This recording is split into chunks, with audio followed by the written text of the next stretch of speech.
lumayan naik berat badan. gue Udah mulai mau nge-gym lagi enggak? Enggak. Apa? Nge-gym. Belum. Tadi pagi kelihatannya sudah dikenalkan nama kakak di depan publik ya. Gimana Kak Karina mungkin sekarang sudah lebih terbuka dengan kakak? Iya, lebih puang.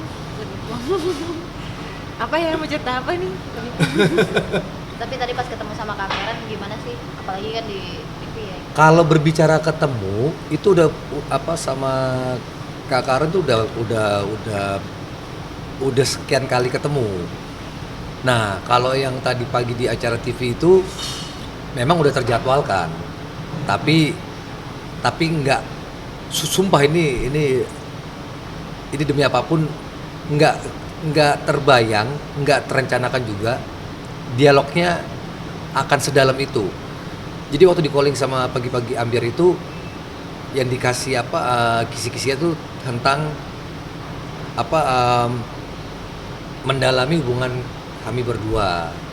Ditanya siapa yang paling posesif, siapa yang paling bucin, siapa yang kok bisa kenal gimana, kok bisa bertemu bagaimana. Nah, pertanyaan sebelum syuting tuh dari tim kreatif menanyakan hal itu untuk nanti didalami oleh host.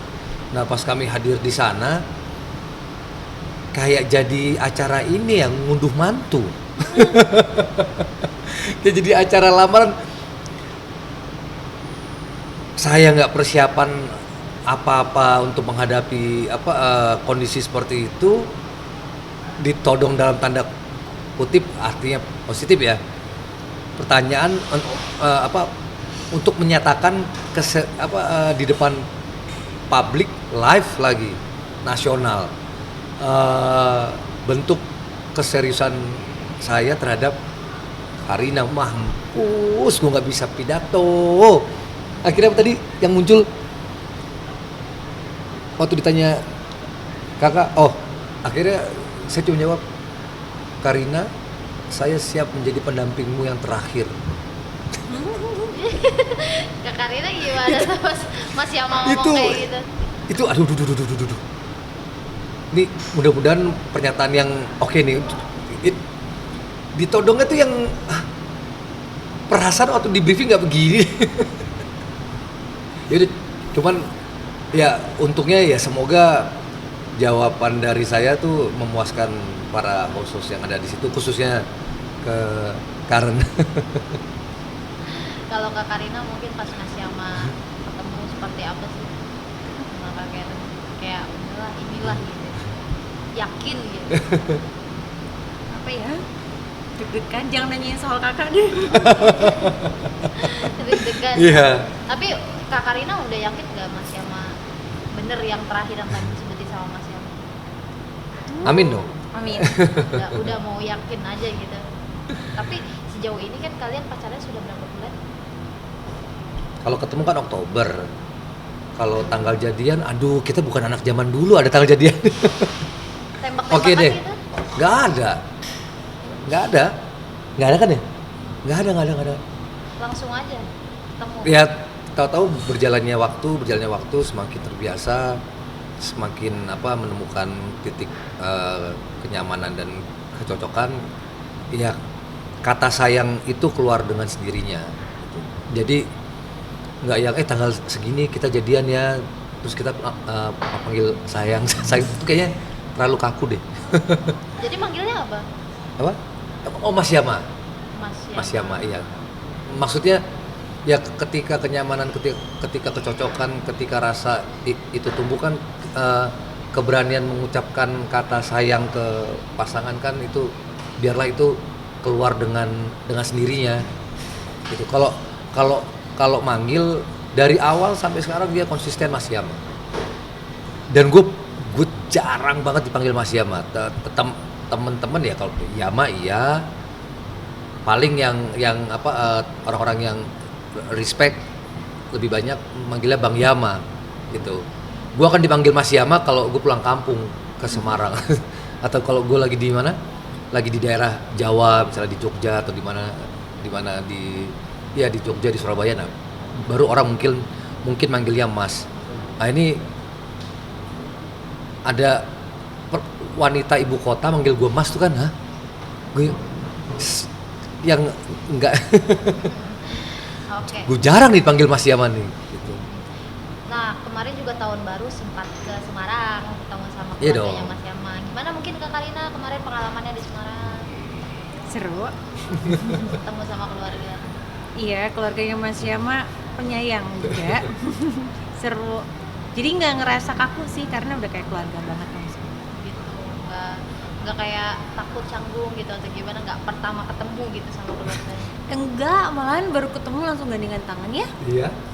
sama Iya. mama, sama Kak Ike. Iya. Terbantu sama kakak sih. Kakakku kebetulan, aduh itu orang yang apa ya? Humble. Bukan humble lagi, riang gembiranya tuh melampaui batas. Dia ke Karina tuh hampir setiap kali ketemu ngomong itu diajakin bercanda mulu. Itu loh. Jadinya cair lah ya pas Ah, ketemu di sana. terus ponakanku juga ya menyenangkan. Kami sering jalan berempat. Tahun baru sekarang kan sama Mas Yama. Mungkin gimana sih rasanya gitu bisa tahun baru bareng sama keluarganya pasangan? Seru. Udah Tapi sosok keluarganya Mas Yama yang katanya periang, humble itu jadi bikin Kak Karina jadi yakin banget jadi oh iya berarti keluarganya bisa menerima saya. Iya, karena nggak berasa kayak baru pacaran ya. Iya, terus apa namanya? Kayak nggak yang baru juga masuk ke keluargaku gitu kan. Kalau kemarin yang di Semarang itu kan pertemuan yang kedua sebenarnya. Itu. Ya tadi itu untung ada sosok Kak Ike nih, kakak kandungku yang apa selain aku ada dia yang terus menyamankan posisinya Karina di tengah-tengah keluarga. Tapi orang tua Mas Yama berarti sisa ibu. Tinggal satu, Ibu. mama. Tanggapan dari mama gimana ke Kak Karina mungkin? Iya, ini udah bawa yang baru. Kan kamu yang sering ngobrol. Nggak sering, lumayan sering. Kami dekat. Dekat banget. Udah. Banget. Mama ya sekarang kan kondisinya lagi tahap pengobatan. Nah, dia itu berani mencurahkan isi hatinya ke Karina ketimbang ke saya atau ke kakak. Karena kalau curhatnya ke anak-anaknya lebih banyak dimarahin. Dimarahin jadinya lebih terbuka ke Kak Karina. Iya, itu kalau curhat kayak hampir mau nangis itu ke Karina. Kemarin ke Semarang sempat kemana aja Kak? Mungkin apakah di rumah orang tuanya atau sempat jalan-jalan kulineran di sana? Enggak ya, kita ke Lawang Sewu. Kayaknya Meskipun cuma itu doang ya jalan-jalan. ke Sampokong, Ya cuma Lawang Sewu. iya, iya meskipun nggak terlalu lama tapi lumayan padat. Selain kita mengikuti ibadah ritual Natal dan Tahun Baru, jalan-jalan ya kayak ke tempat-tempat wisata yang ada di Semarang kayak Sampokong, terus Lawang Sewu, ntar yang pergi makan kas-kas Semarang gitu. Kemarin sempat Lumayan padat. kayak tahun baru kemarin kan juga banyak wish juga dari Mas Yama, Kak Karina selain ingin cepat-cepat menikah, mungkin dorongan dari keluarga Mas Yama seperti apa nih gitu, ayo dong cepet gitu atau gimana? Kalau dari mama sama kakak ya tahu kami udah udah dewasa secara usia, terus mereka juga tahu kami punya pengalaman hidup yang hampir sama, jadi sepenuhnya menyerahkan ke kami berdua, dan apalagi sukacita mereka bertambah ketika mereka tahu saya dan Karina ini satu jalan nih, satu nafas, satu server lah kalau anak sekarang bilang itu. Jadi itu ya semoga dengan satu jalan yang sama ini mereka berharap banyak berharap semuanya pasti lebih baik di depannya nanti gitu. Kalau cepat atau lambat itu mereka serahkan semua ke kami berdua, nggak yang terlalu maksa harus cepet-cepet. Karena kan mereka juga tahu posisi saya sekarang sedang berusaha bangkit lagi dari apa yang udah terjadi kemarin di belakang kan. Nah, jadi mereka nggak terlalu memaksakan buruan nggak. Oke, setelah kemarin yang gembira di Natal dan Tahun Baru, mungkin kita tarik lagi untuk update ya. Boleh. Untuk update soal Marco, soal kasasi nih, apakah akan mengajukan atau enggak, bisa dibocorin? Kalau masalah kasasi itu udah ranahnya lawyer, saya serahkan kepada tim lawyer. Saya udah nggak mau terlalu ikut campur lagi gitu. Bukan berarti saya tidak memperjuangkan Marco, tetap sampai detik ini, sampai di wawancara ini, bahkan setelah wawancara ini, perjuangan untuk mendapatkan hak asuhnya Marco tidak pernah putus dari saya jamin itu. Cuman kalau berbicara kasasi, biarlah tim lawyer aja yang berbicara, saya nggak mau terlalu ikut campur. Nah, cuman pada kesempatan kali ini saya hanya ingin berbicara, perjuangan kami mati-matian itu sudah kami buktikan di PN Tangerang. Sekali lagi nih, di PN Tangerang tuh, kurang keras apa tuh? Karena di situ pembuktian saksi dan bukti secara sah dan meyakinkan, runtuhlah hak asuh Arvita Dwi Putri terhadap Marco Armanda Blesio Carlos. Di situ pertempuran kami mati-matian, karena bukan hanya adu argumentasi, tapi saya dan tim lawyer berhasil memberikan saksi dan bukti, mengajukan saksi dan bukti, dan itu A1 semua. Saksi dan bukti saling berkesesuaian dan bisa dipertanggungjawabkan di depan hukum. Nah, pertanyaannya sekarang, bagaimana bisa proses hukum di negara ini, di pengadilan tinggi, permohonan kami yang sudah dikabulkan oleh PN Tangerang digugurkan semua. Digugurkan semua. Saya tidak mau menghakimi, saya hanya bertanya nih. Saya kan bukan ahli hukum. Tapi saya cukup mengikuti persidangan ini karena saya hampir selalu datang. Kok bisa hasil di PN Tangerang digugurkan semua? Semua. Kayak nggak ada artinya tuh. Saksi dan bukti-bukti saya di PN Tangerang tuh digugurkan hanya dengan argumentasi. Katanya penilaian hukum zaman sekarang di negara ini semakin tinggi. Nah, ini saya masyarakat kecil nih mempertanyakan nih, kok bisa? Sekali lagi nih, ini sengaja saya berkali-kali sebutkan nih. Permohonan saya yang sudah dikabulkan di PN Tangerang dan berhasil mendapatkan hak asuh Marco itu digugurkan semua di pengadilan tinggi hanya dengan argumentasi. Udah gitu cepat lagi. Katakanlah sebulan, meskipun hitung-hitungannya nggak sampai sebulan, cepat lagi. Udah cepat gugur semua lagi, kayak nggak disisain satu tuh apa kek, itu gugur semua loh. Meskipun saya udah tahu sih begitu Arvita Dwi Putri mengadakan pergantian pendamping, saya udah kebayang hasilnya seperti apa. Di sini saya bukan berbicara tajam dan kuatnya argumentasi sana ya. Saya punya asumsi sendiri. Saya punya asumsi sendiri. Meskipun itu saya ada hak untuk asumsi saya itu saya simpan dalam hati, belum saya beberkan di publik.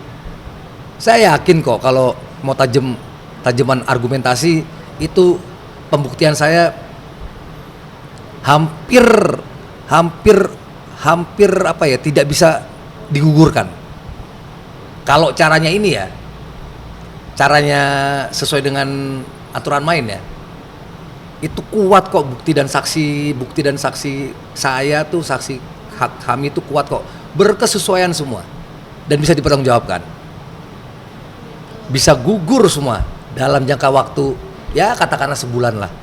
Padahal ya beberapa orang yang kami tanyakan ketika sana mengajukan banding itu paling cepat Januari, paling lambat Februari. Paling cepat sekali lagi nih, paling cepat Januari 2024, paling lambat Februari 2024. Hasil banding PT baru keluar. Ini Natalan belum muncul udah keluar hasil bandingnya. Hebat. Ngana top. Hebat. Hebat. Bukan argumentasi yang hebat. Saya jamin bukan. Tapi hebat. Tapi hingga saat ini mungkin Mas Yama juga akan terus memperjuangkan ya, walaupun dari banding kemarin sudah menang gitu. Akan ada nggak kemungkinan kasasi ini akan masuk? Saya cuman Akan ada nggak kasasi ini tuh akan diajukan? Saya nggak mau mikirin. Nggak, saya belajar dari apa yang udah terjadi.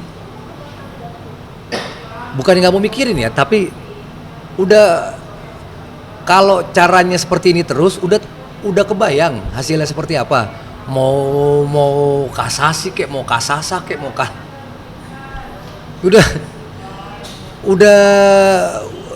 saya kenal kok orang-orang di sebelah sana kok dulu saya anggap dulu ya kenal dekat, malah dekat meskipun saya nggak tahu semua, cuman cukup tahu. Makanya begitu hasilnya cepat terus hasilnya seperti itu ya nggak terlalu kaget karena saya cukup tahu, sangat tahu, ya nggak? Gitu. Jadi cuman saya yakin begini sih, kebenaran bisa kalah tapi kebenaran tidak akan pernah salah. Itu dia tuh. Oke. Kalau soal Bu Nur kemarin sempat Bu Nur tuh yang mana, kemarin sempat juga diwawancara Bu. Nah nih ya, coba nih di Pengadilan Negeri Tangerang, Bu Nur itu menjadi saksinya Arvita Dwi Putri. Nih, tolong nih ahli-ahli hukum dengarkan pernyataan saya nih ya. Di satu sisi Bu Nur itu tahu semua kejadiannya. Anak saya dibawa kemana? Anak saya tidur sekamar dengan siapa? Bertiga, Marco, ASP dan ADP. Kesaksian ini sudah dipertanggungjawabkan oleh Bu Nur dan Kak Ninis Pangerang di Polres Tangerang Selatan. Habis ini saya juga mau berbicara tentang Polres Tangerang Selatan. Nah, tadinya Bu Nur menjadi saksi Arvita Dwi Putri di PN Tangerang. Entah kenapa, lagi-lagi semesta yang menggerakkan nih. Saya udah nggak mikirin Bu Nur. Jujur saya awal-awal memang mencari Bu Nur karena Bu Nur saksi kunci. Bu Nur tahu semuanya. Bahkan sebelum anak saya dibawa kabur ketika saya syuting di Garut, itu Bu Nur dan Marco sudah dibawa ke rumahnya ASP oleh ADP. Udah diperkenalkan tuh, udah intro tuh. Sebelum dibawa kabur. Nah, ketika dibawa kabur, kalau kalian masih ingat, ketika saya pulang dari Garut, ketika saya sampai di rumah, saya berkali-kali bilang ke media, bukti petunjuk yang saya temukan pertama kali adalah puntung rokok di rumah. Puntung rokok ada di toples kecil, masih saya simpen tuh. Dan rokok itu mereknya M merah gitu. Itu bukti petunjuk, itu Tuhan kasih pertama kali itu, bukti petunjuk. Dan akhirnya Bu Nur ngaku bahwa ketika kabur ASP menjemput di jalan Rumah Pepaya. Dan kesaksian Bu Nur sudah dipertanggungjawabkan di Polres Tangerang Selatan. Jadi yang jemput anak saya, kalau perempuannya sih saya nggak peduli. Yang jemput anak saya ketika saya syuting di Garut adalah salah satunya ASP. Rokoknya ketinggalan tuh. Rokok kau ketinggalan di rumah.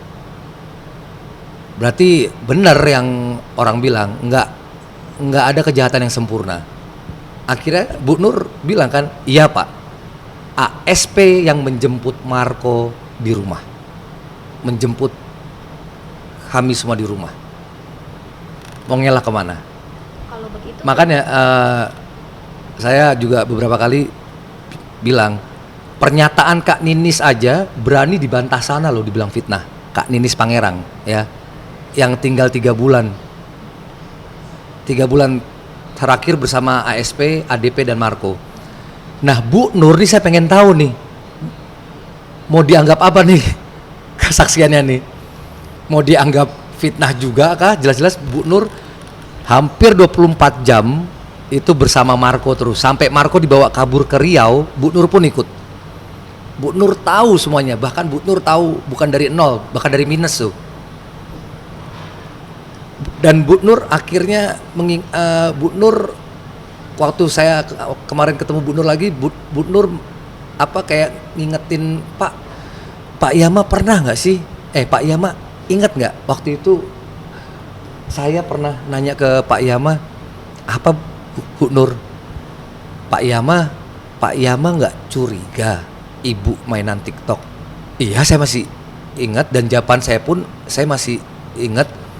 Saya kan jawab, yaudahlah Bu, tar misalnya gimana akan ketahuan sendiri kok. Iya Pak.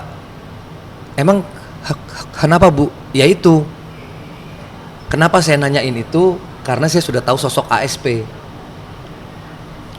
Makanya Bu Nur nanya ke Bapak seperti itu. Oh, dan terbukti kan Bu, semua akan ya, meskipun saya nggak cari tahu, tapi akhirnya saya menerima semuanya datang semua kan. Kebenaran itu ya, saya telan pahitnya dulu karena anak saya dibawa kabur bersama manusia itu, tapi akhirnya kan saya satu persatu menemukan kebenarannya, termasuk Bu Nur akhirnya ada di sisi saya sekarang. Dan memang Bu Nur awalnya memang saya yang cari Bu Nur kan saya. Coba mulut perempuan itu berani bilang Bu Nur yang nyari dia. Saya yang cari Bu Nur, saya yang mempekerjakan Bu Nur, menggaji Bu Nur dari awal. Kebongkar semua kan. Rokok sih pakai ketinggalan.